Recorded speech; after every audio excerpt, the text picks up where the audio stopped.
What's going on, everyone? So I have the two from that last video, the two red ring of death. Now this one is kind of garbage. This is the older model that's already been opened before. I mean, I'm still going to try to hit it with the heat gun and just see what happens. But this other one, the Pro with the HDMI, I've got right here. I actually put the heat gun to it.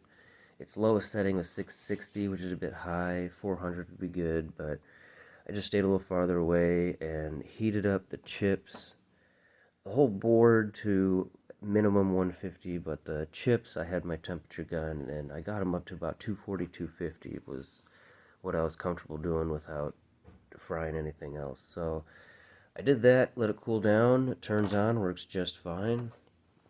I'm going to do a little painting today. I've tried a couple things recently, and this one idea popped into my head, so I had to try it. I'm hoping it'll show up on camera pretty well. This is something I saw a long time ago. Somebody painted a 360 case with the method of spraying water all over the painting surface so that it's just a bunch of drops of water. And then what you do is you spray a lighter color one direction, just kind of dusting it across this way horizontally, and then you get a darker color and you go across this way, and they use like kind of a darker green and then like a yellow. And what happens is you spray it while the water droplets are on there, so the lighter color should be more on this side of the droplets and the dark color should be more on this side. And it's not as difficult as it sounds. You're just dusting it over. As long as you're spraying this direction, the effect will work to some degree. So, and then what you do is it's very important not to touch it or disturb the water droplets at all, and you let them evaporate. You let the whole thing dry off. If you're able to put it out in the sun, I was able to get it to dry mostly. There was still puddles on it, and then I was able to carefully place it on top of my recycle bin, which was right in the sunlight, and then it dried the rest of the way really fast. Well, the idea that I had, which, like I said, I've tried that effect once before, it is pretty cool. I wanted to spray a color shift paint one direction, which I already had, and I also have a glow-in-the-dark spray paint that I would spray the other direction, and I just wanted to see if that would work. And to be honest, it sort of did. It looked kind of weird at first, but when I put the clear coat on, it really helped it pop. So get it here in the light. So you can see the droplets, do look very, real. It looks like they are still on there, but obviously it is smooth. So you can kind of see it's very metallic-y, that color shift paint. It's kind of a blue-green, reddish color shift, and then it does technically glow in the dark. However, probably will not show up at all on camera. It's very minimal. If I had a huge light panel that could just sit under for, I don't know, 5-10 minutes, I'm sure it would glow pretty good. But obviously, like I said, you're only dusting these coats on, so there's just not that much glow-in-the-dark paint on there. And it did have a better effect before the clear coat, but all the droplets were white, so the glow-in-the-dark paint just looks kind of funky when it's bare. But with the clear coat on there, it actually... And this is just, by the way, a bottom piece for an Xbox One.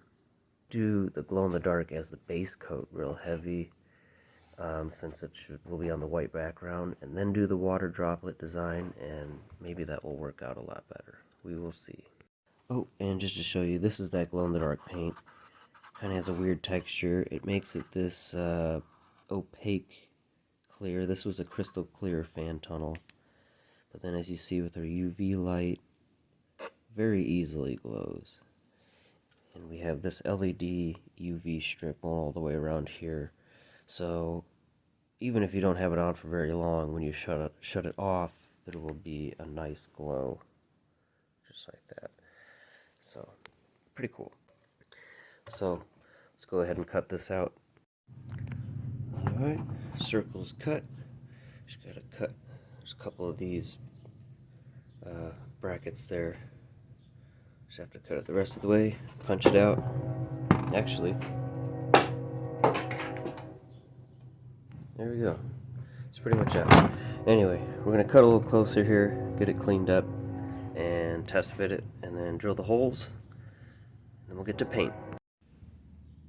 Okay, so we got this smoothed out a little bit more. When the fan's on, it should cover the rest of our sides there. I got a hole drilled in each corner. I'll have to go out and get some longer screws for that.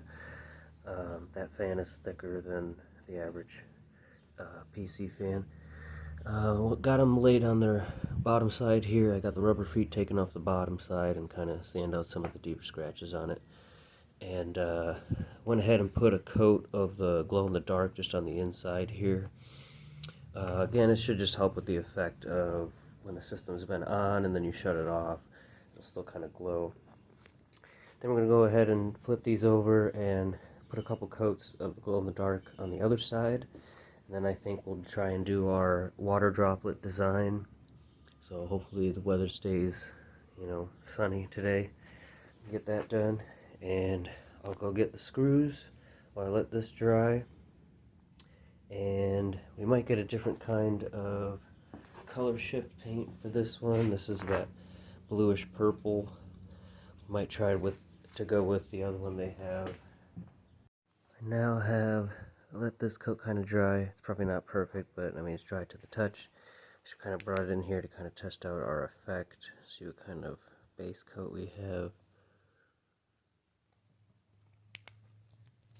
See, it does glow pretty well. It gave us this nice, pretty clean white look. It is kind of a chalky texture, but should work out fine. We're going to go ahead and put some water drops on it and show you the colors we're doing for our water effect. Alright, we got our glow effect on there. Now, I got some distilled water, poke some tiny holes in here. And you're literally just gonna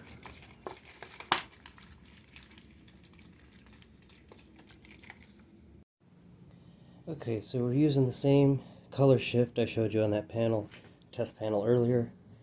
Bluish, purpley, little green. And we just kind of misted it across this direction. And then same thing over here. Then we took this anodized purple and we went the opposite direction, going this way. Same thing on this side. So you can see it's kind of misted on there. Very light dusting coat. You can already kind of see the effect. So those water droplets are still there. As they dry, it should pretty much look the same. You can kind of see how there's purple on this side of the drops. And then it's lighter on this side. That color shift is a very light color, so we're gonna have to let this sit out for as long as we can, and then hopefully they can get somewhat tacky enough where I can bring them out into the sunlight out here. So the paint is almost kind of dry on top of the water, but they still need to evaporate. So that's why we got them out here in the sun. Okay, we got these brought inside. Looks like the water has, for the most part, evaporated. We're still going to leave them here to dry for a while. Probably put them back outside, but I've got to finish cutting the grass on that side, so I didn't want to get them covered. Our UV effect on this one is definitely significantly better. I'm sorry, I think I said UV, I meant glow in the dark. So this whole thing should glow pretty nicely, especially with the coat on the inside of the case as well. So we'll finish up outside and make sure these are nice and dry, and then we will clear coat them, and I'll show you the clear I've been using. Okay, we got our first layer of clear on. I'll have to do another coat. It's clearly just sort of misted on there, and then we'll get a little heavier coat on there. I've been using this triple thick glaze.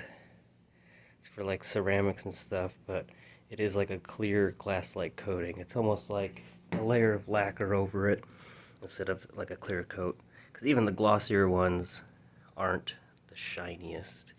unless you really sand it up. But this stuff, without doing anything else, should do a pretty good job. Looks a little gritty and stuff now, and I wouldn't recommend using like a glow-in-the-dark paint. I would use just a regular primer underneath doing this type of effect, because it's going to do a little weird stuff here probably for me, but overall I think it'll look pretty cool. Alright, you can start to see more of a good glossy shine to it. Now obviously mine's not going to be perfect, like I said. I think in a couple spots the water didn't completely go out, and it didn't really show till I started clear coating. So obviously just take your time on each of these steps. I'm just trying to show you how to do it. So we'll do 1 or 2 more coats, and hopefully it dries pretty much kind of looking like this. So in a dark area like here, it just kind of looks like a faded purpley pink. In the sunlight, you'll really see that sparkle from the color shift paint. And then, like I said, once it's been in the light and goes back in the dark, it should glow pretty nicely. So we'll get another coat on here, then we'll let it dry, bring it inside, and take a closer look at it. See what it looks like out in the sunlight here. There you go. Now you can see that sparkle. And then we'll go ahead and see how much it glows.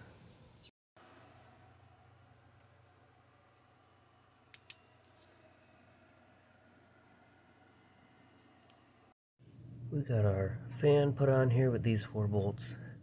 I screwed the top piece on because I'm able to handle it by holding the fan instead of touching the paint.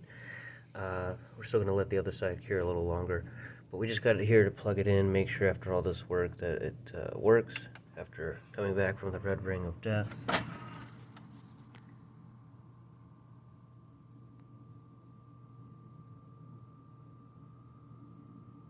And out, put the matching halo bezel around here, and then this has 2 blue LEDs hooked up to a 5-volt wire for the hard drive.